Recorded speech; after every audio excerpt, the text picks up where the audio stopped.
Hey guys, Mike here. So, hope everybody had a great day today, and hope you had a great day yesterday. And boy, you can definitely see clear short-term rotation happening right now. So we'll talk about where the money's coming from, where it's going to. And again, I sit there and emphasize short-term, not long-term. So just make sure you hear me when I say that. We'll also go into what I think is probably, well, one was definitely the stock of the day, but two others had really good bounces as well. So we'll talk about that. Also, two other stocks to watch out for. One might be bottoming. One might continue its breakout like we talked about on Monday. So let's get into this.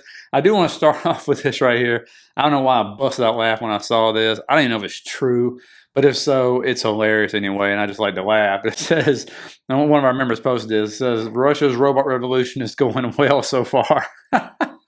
And I mean, oh man, yeah, I guess we're pretty far away. What's hilarious, it's such a clown show too. They're trying to get this thing up, and I assume it must be pretty dang heavy, as these two guys try to drag this thing off. But these poor guys right here, man, they can't even, I don't know, I assume they're trying to say the show's over, let's get this up. But yeah, if that's actually one of their best robots, that's a mess. I don't know. Let me know if you know if that's true or not. Now, AMD, clearly stock of the day, up over 10% today. Clear, filled this gap down here, which we had talked about. And when you look at it, I mean, the options were flowing in the morning, nice pullback right here, and then just absolutely accelerated over 60 mil for the day. But I mean, going from like 250 around 263, nice move up. Of course, this was because of what they talked about yesterday. You had AMD's and Lisa Su, or the CEO there, saying that they're going to see 35% annual sales growth by insatiable AI demand. Also, she said that AMD could be able to achieve double-digit share in data center AI chip market over the next 3 to 5 years. We'll talk about in Saturday's video. Why? Because of margins. You can see right here, AMD greater than 80% data AIC revenue compounded annual growth. And that's important because of their margins. That's why NVIDIA destroys them, because they're so much into the data center area, which of course is where the great margins are. And AMD has their equipment that is growing in sales is in lower margin, okay? And so that's why they're trying to really bust into data centers. And then she said the AI data center market will be worth $1 trillion by 2030. That's up from $500 billion, is what she said last year. And so that's a big, important move. And you can see clearly we've kind of just, we've held support like we talked about. Again, left these gaps. Now we filled these gaps right now. So good discount, moving up. We are at the 0.79 fibs. You can see, what do we said and what we talk about? Higher highs, higher lows. Okay. So not going to be surprised at all if this one does get a pullback tomorrow. And what you're looking to hold is right there between like 247 to 253, somewhere in that area. And so that's where we can look to set another higher low. And then, of course, the upside, first target is 267.69. If that's going to be the case, we're going to keep this party rolling. If we pull down, you can see, again, if a year-end rally happens, 280, 290, 50, that kind of stuff, will be your next levels up. It did get some price upgrades today, so we'll see where this goes. Now, UNH, bounce where it's supposed to bounce. We talked about these anchor VWAPs from the all-time low, ones from one of the drops. Nice bounce here. It's not that, UNH anything special. This will be resistance coming up right here around that 358 area. If it gets that high, had some call volume. Again, this ain't like AMD, Tesla, and NVIDIA, but 9 million net call premiums a lot for UNH, and that's all it takes to push it up like it did right there. When you look back over at the chart, clearly you can see why it moved up so fast. On the visible range volume profile, you see that volume gap? Well, that's why it moved up so fast. What it hit? Resistance. Now, if you can get above this, you got the 50 above it, you got the anchor VWAP above it. So anywhere from 345, 355, most likely it's going to be resistance if this continues up. If we come back down, really what you're looking for is 320.47 to 323 to actually hold from the bottom. Again, this wasn't because the UNH is like, oh my God, there's something great going on, because CNC, it popped as well today. Humana's trying to bottom. I showed you this another day, and they just been, especially UNH, just beat down. Once that 200 got rejected, it got hammered. And of course, Humana's trying to bottom as well. So, they're trying to get a pop here.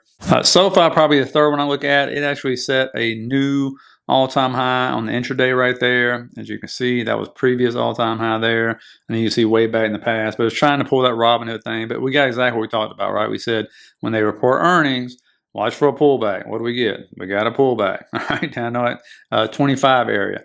And so now it's moving up there. Just look for this one to try to hold that 29.50 area if it does come back down to set that higher low before heading up to 33, 34.48, and then the next level above that. It actually is moving what seems to be against the other fintechs. I mean, Affirm's doing okay. You got Upstart trying to bottom. PayPal is PayPal. Square, XYZ. But you can see, remember, when it fell out, this is the Fintech ETF Global when it comes to it, which holds a lot of these stocks. So it's trying to get back up in this range right here. They usually do move as a group. So we'll see if all of them, start to pick up and start moving higher. Breadth, which we talked about, you can tell S&P stocks above the 20. I talked about this one for a while. Still got the nice bounce above the 50. So you see everything is trying to go higher, okay? And what this lets us know, because we're talking about the S&P 500, not the Qs, is that breadth is time to expand out. How else do we know, or what proves that? You can see what was green today as far as sectors. Airlines, transportations, healthcare, financials, biotech. All right, this is different than what you saw the weeks leading up to. What's red? XLE, Mag 7, Mag 8, software, cybersecurity, communications, fintech. Okay, so again, and then the stuff we don't need, XLY. What else didn't look so hot? The Mag 7, Mag 8 individual stocks, you can see. I mean, you had Avgo slightly green, Microsoft trying to bounce off that 499 move down. And so remember, this one's been hammered down, and you got to have those turn. You got to have the Microsoft's turn. Tesla's got to turn. Meta's definitely got to turn. It can't get out of its own way right now. And so that's what you need if you want to see this year-end rally happen. Now, looking at XLV, this is where you saw money flow in. Nice green daily candles here. Again, weekly's looking good right here. What's in XLV? What's in this ETF? Eli Lilly, Johnson & Johnson, AbbVie, okay? United Healthcare. Woo, look at that right there.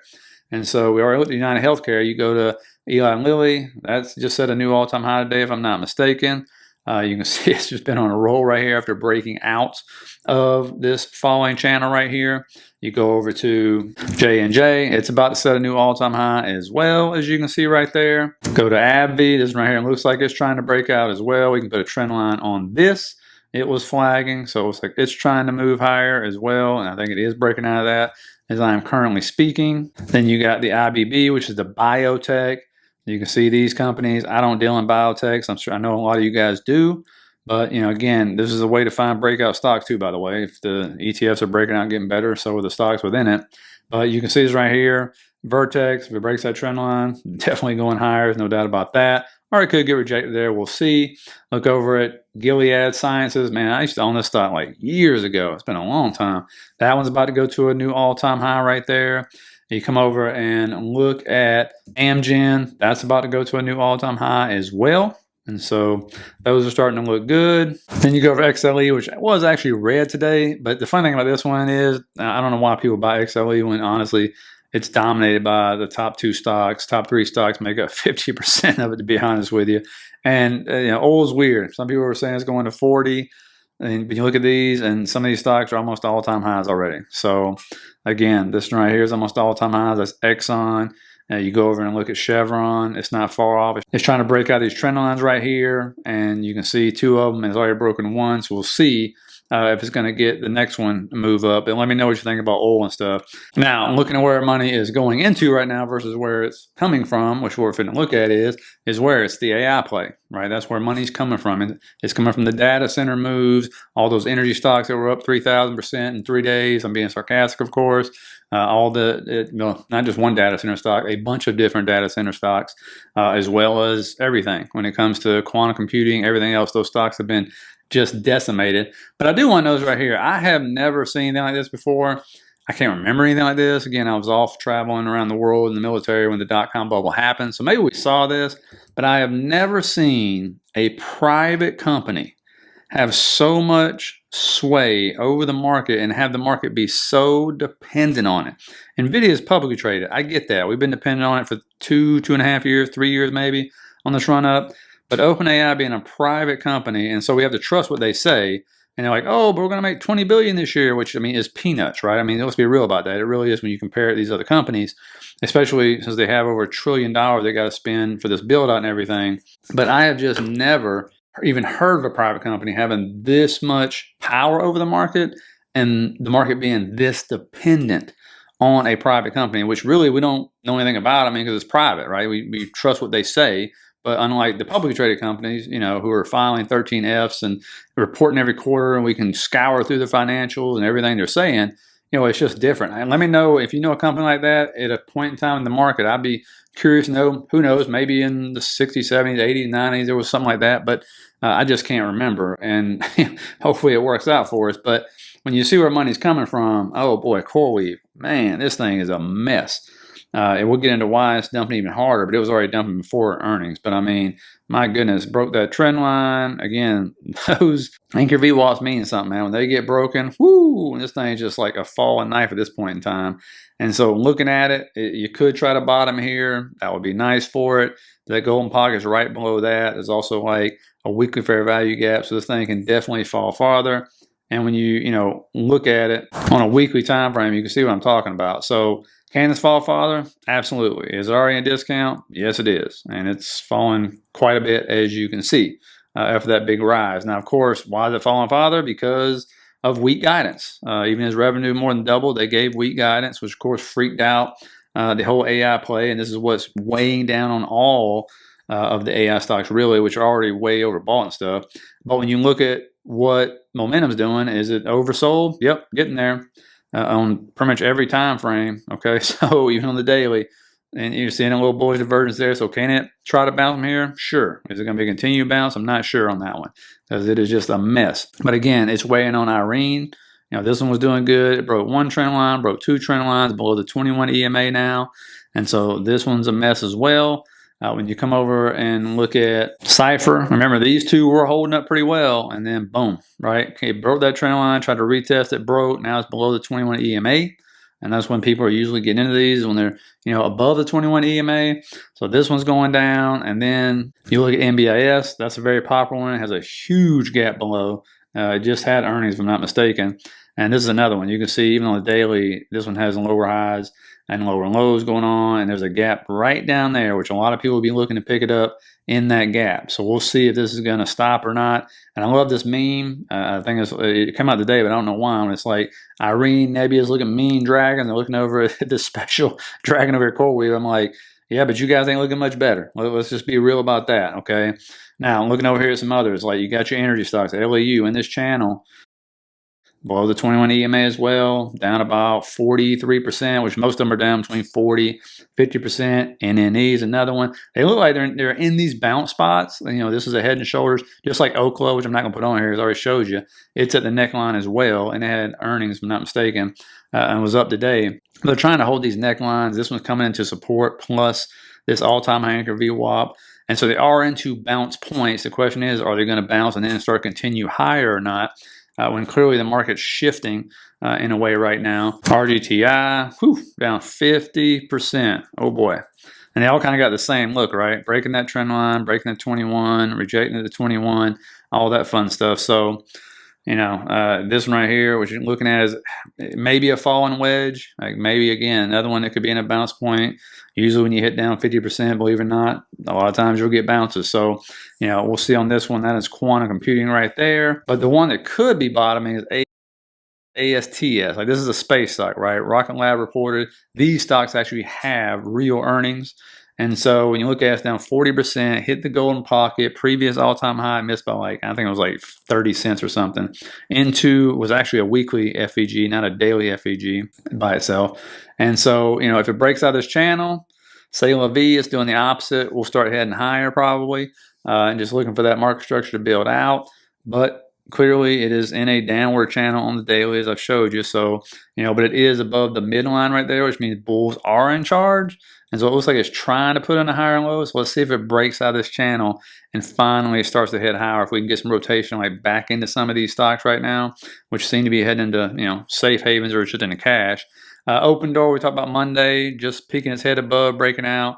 Now we've had 2 more days of breakout, and that doesn't look like much, but that's like 24% in 2 days. And then I guess about 29 if you can count breaking above that line on Monday. So watch this continue, 1079, 13 to 14 as my price targets if it continues.